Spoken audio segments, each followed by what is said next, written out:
Greenland స్వాధీనానికి ప్రయత్నాలు చేస్తున్న Donald Trump Davos వేదికగా తన వైఖరిని మరోసారి స్పష్టం చేశారు. గతంలో దీనిని తప్పిదంతో డెన్మార్కు ఇచ్చేశామని చెప్పుకొచ్చారు ఆయన. తమకు ఎంతో కీలకమైన వ్యూహాత్మక ప్రాంతాన్ని స్వాధీనం చేసుకునేందుకు చర్చలు అవసరమని పిలుపునిచ్చిన ఆయన సైన్యాన్ని ఉపయోగించి బలవంతంగా స్వాధీనం చేసుకోబోమని స్పష్టం చేశారు. గ్రీన్లాండ్ కేవలం మారుమూలగా ఉన్న ఒక మంచు ముక్కగా వివరణించారు అమెరికా అధ్యక్షుడు డొనాల్డ్ ట్రంప్. అయితే వ్యూహాత్మకంగా అత్యంత ప్రాధాన్యమున్న ప్రాంతం గనుకనే ప్రపంచ శాంతి భద్రతల నిమిత్తం దానిపై అమెరికా నియంత్రణ ఉండాలని కోరుతున్నానంటూ వ్యాఖ్యానించారు. అంతేకాని అక్కడున్న అరుదైన ఖనిజ నిల్వల కోసం కాదని చెప్పారు.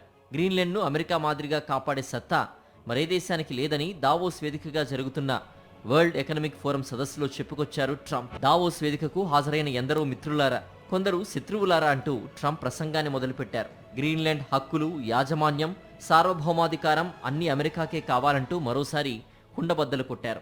గ్రీన్లాండ్కు, యూరప్కు, ముఖ్యంగా డెన్మార్క్కు దశాబ్దాలుగా అమెరికా చేసిన మేలుకు బదులుగా తాను అడుగుతున్నది చాలా చిన్నదని చెప్పుకొచ్చారు. తన నిర్ణయాన్ని కాదన్న దేశాలను ఖచ్చితంగా గుర్తుపెట్టుకుంటానని హెచ్చరించారు. అంతేకాదు గ్రీన్లాండ్ స్వాధీనం కోసం బలప్రయోగం చేయబోనని ట్రంప్ ప్రకటించారు. యూరప్ అంటే తనకెంతో ప్రేమ అని ట్రంప్ చెప్పుకొచ్చారు. రెండో ప్రపంచ యుద్ధ సమయంలో ఆ ఖండాన్ని కాపాడింది అమెరికానేనని గుర్తు చేశారు. కానీ కొంతకాలంగా యూరప్ మాటలు, చేతలు సరైన దిశలో సాగడం లేదని ఆక్షేపించారు.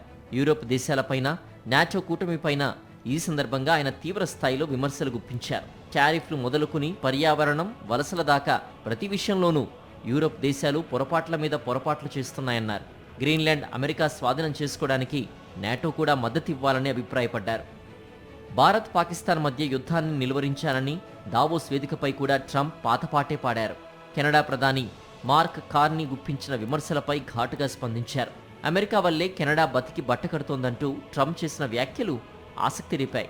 కెనడా కోసం ఎన్నో తాయిలాలు అందుకుంటూ వచ్చిందని, ఇకపై ఏ వ్యాఖ్యలైనా చేసే ముందు ఈ విషయాన్ని గుర్తు చేసుకోవాలని హెచ్చరించారు. మరోవైపు ట్రంప్ కాన్వాయ్ దావోస్ వేదిక వద్దకు వస్తూ ఉండగా నిరసనకారులు దారి పొడవునా ఆయనకు వ్యతిరేకంగా నినాదాలతో హోరెత్తించారు.